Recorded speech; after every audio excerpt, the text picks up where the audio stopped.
Bureau report Bhavnagar Dinesh Kumar પી Babariya Gheti.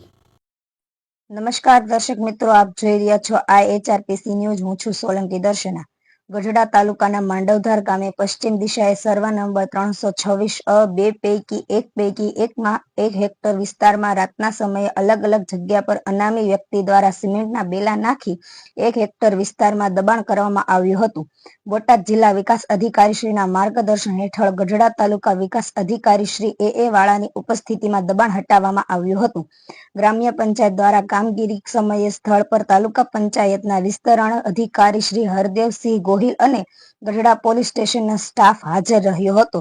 JCB અને tractor દ્વારા આ બેલાને હટાવી તળાવના કિનારે તમામ બેલા ભેગા કરી ગોચરની જમીનનું દબાણ દૂર કરવાની કામગીરી કરવામાં આવી હતી। બ્યુરો રિપોર્ટ દિનેશ કુમાર બાબરિયા સાથે રિપોર્ટર જિગ્નેશભાઈ ભાવનગર।